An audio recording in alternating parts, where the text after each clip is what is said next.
नमस्कार। भाषा ज्ञान पर आधारित हमारे चैनल हिंदी जगत में आपका स्वागत है। हमारा आज का वीडियो कक्षा 10वीं की पाठ्य पुस्तक क्षितिज भाग 2 के काव्य खंड के अंतर्गत ऋतुराज जी द्वारा रचित पाठ कन्यादान पर आधारित है। इसमें हम कविता पाठ के कठिन शब्दों के अर्थ, विस्तृत व्याख्या, काव्य सौंदर्य, पाठ्य पुस्तक के प्रश्न एवं अन्य महत्वपूर्ण प्रश्नों के विषय में जानेंगे। प्रारंभ करते हैं कवि परिचय से। हिंदी साहित्य के मुखर कवि ऋतुराज का जन्म सन 1940 में भरतपुर राजस्थान में हुआ। राजस्थान विश्वविद्यालय जयपुर से उन्होंने अंग्रेजी में एमए किया। 40 वर्षों तक अंग्रेजी साहित्य के अध्यापन के बाद अब सेवानिवृत्ति लेकर वे जयपुर में रहते हैं। उनके अब तक 8 काव्य संग्रह प्रकाशित हो चुके हैं, जिनमें एक मरण धर्मा और अन्य, पुल पर पानी, सुरत निरत, लीला मुखारविंद आदि प्रमुख हैं। हिंदी के प्रचार प्रसार तथा गौरव के लिए प्रयासरत ऋतुराज को उनकी सेवाओं के आधार पर सोमदत्त, परिमल सम्मान, मीरा पुरस्कार, पहल सम्मान तथा बिहारी पुरस्कार मिल चुके हैं। इनकी काव्यगत विशेषताओं की बात करें तो वंचितों, उपेक्षितों और पीड़ितों के कवि माने जाते रहे हैं। अपनी रचनाओं में यथार्थ जीवन का लेखन किया है। नारी जीवन की लाचारी, सामाजिक शोषण और विडंबनाओं का वर्णन इनकी रचनाओं की खूबी रही है। शोषण के अवसरों से बचने हेतु सुझाव भी इनकी रचनाओं को श्रेष्ठ बनाते हैं। भाषा शैली में देखें तो अंग्रेजी और हिंदी भाषा पर इनका समान अधिकार रहा है। अत्यंत सरल शब्दों में भी मर्मभेदी शक्ति एवं गंभीर भावों को उभारने में सक्षम हैं। भाषा प्रयोग सचेत तथा दूरगामी है। कविता के सार की बात करते हैं। कन्यादान कविता में माँ बेटी को स्त्री के परंपरागत आदर्श रूप से हटकर सीख दे रही है। हमारी सामाजिक व्यवस्था में स्त्रियों के आचरण संबंधी कुछ नियम निर्धारित किए गए हैं, जो कि आदर्शों से बंधे होते हैं। कोमलता के गौरव में कवि कहीं कमजोरी और उपहास का अनुभव करते हैं और इसीलिए लड़की जैसी न दिखाई देना कहकर आदर्शों का प्रतिकार करते हैं। बेटी माँ के अत्यधिक निकट और उसके सुख दुख की साथी होती है, इसी कारण इसे अंतिम पूंजी कहा गया है। माँ के संचित अनुभवों की पीड़ा भी यहाँ अभिव्यक्त हुई है। कविता पर नजर डालते हैं। कितना प्रामाणिक था उसका दुख, लड़की को दान में देते वक्त, जैसे वही उसकी अंतिम पूंजी हो। लड़की अभी सयानी नहीं थी, अभी इतनी भोली सरल थी कि उसे सुख का आभास तो होता था, लेकिन दुख बांचना नहीं आता था। पाठिका थी वह धुंधले प्रकाश की, कुछ तुकों और कुछ लयबद्ध पंक्तियों की। शब्दार्थ देखिए। प्रामाणिक, वास्तविक, सयानी, समझदार, आभास, महसूस होना, बांचना, पढ़ना, पाठिका, पढ़ने वाली, धुंधले, अस्पष्ट, लयबद्ध, लय में बंधी हुई।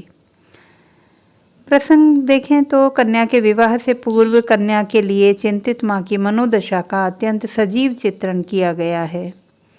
बात करते हैं व्याख्या की। कवि ऋतुराज के अनुसार कन्यादान करते समय लड़की की माँ का दुख बहुत ही वास्तविक था। वह बहुत दुखी थी क्योंकि कन्या ही उसकी एकमात्र पूंजी थी, उसी से वह अपना सुख दुख बांट सकती थी।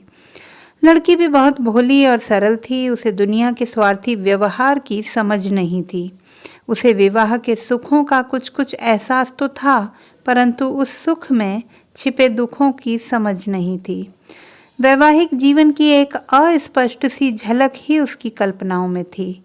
वह तुकों और लय से बंधी काव्य पंक्तियों को पढ़ना जानती थी।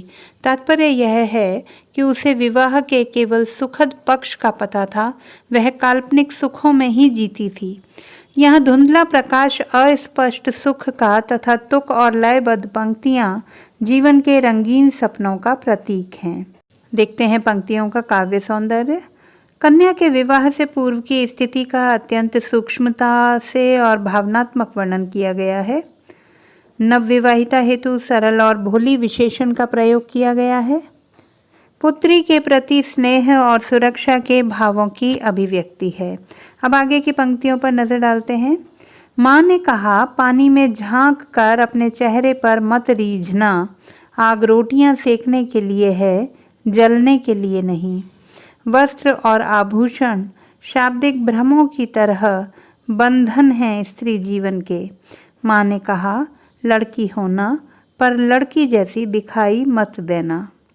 शब्दार्थ: रीझना यानी प्रसन्न होना, आभूषण गहने, शाब्दिक भ्रम शब्दों द्वारा फैलाया गया संदेह या भ्रम, बंधन बाधा या रुकावट। प्रसंग की बात करें तो नए जीवन में कदम रखती बेटी को सलाह देते हुए माँ चाहती है कि वह भोली, सरल और निश्चल रहे, परंतु शोषण का शिकार न बने। व्याख्या: कन्यादान करते हुए माँ अपनी बेटी को सीख देते हुए ससुराल में जाकर अपने सौंदर्य पर ही मुग्ध न रहने की सीख देती है। तात्पर्य यह है कि ससुराल के लोग उसके रूप सौंदर्य की प्रशंसा करते हुए छल पूर्वक बंधनों में बांधने का अर्थात शोषण का प्रयास करेंगे। बेटी को सचेत करते हुए माँ कहती है कि आग से बचकर रहना, क्योंकि यह रोटियां सेकने के लिए है, जलकर मरने के लिए नहीं। कहने का तात्पर्य है कि तू सावधानी से निर्वाह करना, घर गृहस्थी के काम भले ही संभालना, परंतु किसी के अत्याचार को नहीं सहना। जिस तरह शब्द जाल वास्तविकता का भ्रम उत्पन्न करते हैं, ठीक उसी प्रकार कपड़ों और आभूषणों आदि का आकर्षण तुम्हें बंधनों में बांधकर शोषण सहने पर विवश कर देगा। अंत में माँ अपनी बेटी को सलाह देती है कि तुम मन से लड़की की तरह भोली, सरल और निश्चल बनकर रहना, परंतु सावधान रहना, अपनी सरलता प्रकट न होने देना, वरना लोग तुम्हें मूर्ख समझकर तुम्हारा शोषण करेंगे। काव्य सौंदर्य देखते हैं। माँ के द्वारा बेटी की विदाई से पूर्व दी जाने वाली सीख का चित्रण है। पंक्तियों में लाक्षणिकता का प्रयोग है, खड़ी बोली हिंदी भाषा का प्रयोग है। माँ ने कहा, लड़की होना पर लड़की जैसी दिखाई मत देना में विरोधाभासी अलंकार है। वस्त्र और आभूषण शाब्दिक भ्रम की तरह बंधन है स्त्री जीवन के, पंक्ति में उपमा अलंकार है। आइए देखते हैं पाठ्यपुस्तक के प्रश्नोत्तर। प्रश्न 1 है, आपके विचार से माँ ने ऐसा क्यों कहा कि लड़की होना पर लड़की जैसी दिखाई मत देना? उत्तर: नारी को कोमलता, सुंदरता, शालीनता, सहन शक्ति, माधुरी, ममता आदि गुणों का पर्याय माना जाता है। यह गुण ही परिवार बनाने में सहायक होते हैं। इसीलिए माँ ने कहा कि उसका लड़की होना आवश्यक है, परंतु लड़की जैसी दिखाई मत देना। इस पंक्ति में लाक्षणिकता का गुण विद्यमान है। माँ के अनुसार उसमें आज की सामाजिक स्थितियों का सामना करने की सजगता एवं साहस होना चाहिए। उसे अत्याचारों के आगे झुकना नहीं है, इसीलिए उसे लड़की जैसा नहीं दिखना चाहिए। प्रश्न 2, आग रोटियां सेकने के लिए है, जलने के लिए नहीं। इन पंक्तियों में समाज की स्त्री की किस स्थिति की ओर संकेत किया गया है? उत्तर: हमारे समाज में प्रायः दहेज की मांग को लेकर ससुराल पक्ष के लोगों के द्वारा पुत्र वधू को जलाकर मार दिया जाता है। इन पंक्तियों में उसी घिनौने कृत्य की ओर संकेत किया गया है। इसी का खंड ख है, माँ ने बेटी को सचेत करना क्यों जरूरी समझा? उत्तर: माँ नहीं चाहती कि उसकी बेटी समाज में व्याप्त अत्याचारों के शिकार बन जाए, इसीलिए उसने अपनी बेटी को सचेत करना जरूरी समझा। प्रश्न 3, पाठिका थी वह धुंधले प्रकाश की, कुछ तुकों और कुछ लयबद्ध पंक्तियों की। इन पंक्तियों को पढ़कर लड़की की जो छवि आपके सामने उभर कर आ रही है उसे शब्दबद्ध कीजिए। उत्तर: इन पंक्तियों को पढ़कर हमारे समक्ष एक कम उम्र की भोली भाली लड़की की छवि उभर कर आती है, जो विवाह की रीति नीति से अनजान है। उसके लिए विवाह का अर्थ सुंदर गहने कपड़ों की प्राप्ति है। वह इतनी भोली है कि विवाह सुख के पीछे छिपे दुख को समझ ही नहीं पाती। वह तो बस विवाह के अस्पष्ट सुखों की कल्पना में ही मग्न है। प्रश्न 4। माँ को अपनी बेटी अंतिम पूंजी क्यों लग रही थी? उत्तर, बेटी को माँ का ही प्रतिरूप माना जाता है। माँ अपने सुख दुख को बेटी के साथ मिलकर जीती है, अपने जीवन के संपूर्ण संस्कार उसमें भर देती है। इसीलिए आज बेटी का कन्यादान करते हुए वह उसे अंतिम पूंजी प्रतीत होती है। प्रश्न 5। माँ ने बेटी को क्या क्या सीख दी? उत्तर, माँ ने बेटी को सीख देते हुए कहा, अपनी सुंदरता और प्रशंसा पर कभी न रीझे। घर गृहस्थी के सभी कार्य तो करे, परंतु अत्याचार एवं शोषण न सहे। कपड़ों और गहनों के बदले अपनी आज़ादी न बेचे, अपने व्यक्तित्व को न खोए, अपनी सरलता और भोलेपन को इस तरह प्रकट न करे कि लोग उसका गलत लाभ उठा सकें। प्रश्न 6। आपकी दृष्टि में कन्या के साथ दान की बात करना कहाँ तक उचित है? उत्तर, हमारे देश में कन्या के साथ दान शब्द का प्रयोग किया जाना किसी भी प्रकार उचित नहीं है, क्योंकि यह सम्मान बोधक नहीं है। ऐसा प्रतीत होता है कि मानो कन्या मनुष्य न होकर कोई वस्तु या भेड़ बकरी है जिसे दान किया जा सकता है। वह व्यक्तित्व विहीन है जिसकी अपनी कोई इच्छा ही नहीं है। अब बात करते हैं कुछ अन्य महत्वपूर्ण प्रश्नों की। प्रश्न 1। लड़की की विदाई के क्षण माँ के लिए विशेषतया अधिक दुखद क्यों होते हैं? कन्यादान कविता के आलोक में उत्तर दीजिए। उत्तर, माँ के लिए लड़की ही अपने सुख दुख की साथी होती है। वह उसके हृदय के अति निकट होती है। एक प्रकार से वह उसकी अंतिम पूंजी है। अतः वह जब ससुराल के लिए विदा होती है तो माँ को वह क्षण सबसे अधिक दुखद प्रतीत होते हैं।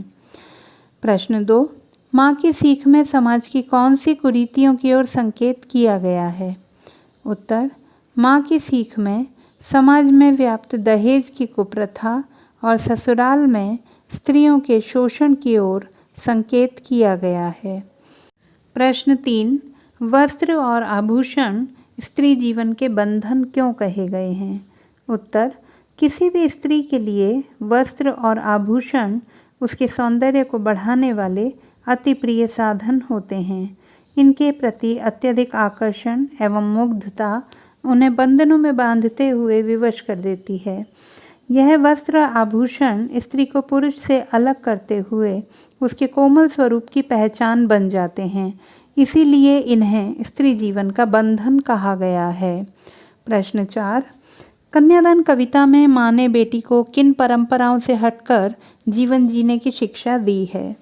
उत्तर, प्राचीन काल से चली आ रही परंपराओं के अनुसार हर माँ अपनी बेटी को ससुराल में रहते हुए उसी घर को अपना घर मानकर सब कुछ सहने की शिक्षा देती है। ससुराल से प्राप्त सुंदर वस्त्र और गहनों को वह अपना सौभाग्य समझती है, परंतु कन्यादान कविता में माँ ने बेटी को वस्त्र आभूषण के मोह से दूर रहकर समाज में आए परिवर्तनों को खुली आंखों से देखते हुए साहस के साथ अपने अधिकारों के प्रति जागरूक रहने की शिक्षा दी है। तो बच्चों, ये था हमारा पाठ कन्यादान। आशा करती हूँ आपने इसे भली भांति समझा होगा और यह आपके लिए अति उपयोगी सिद्ध होगा। भाषा संबंधी किसी भी समस्या के समाधान हेतु बने रहिए सुनीता भटनागर हिंदी जगत के साथ। आपका दिन शुभ हो।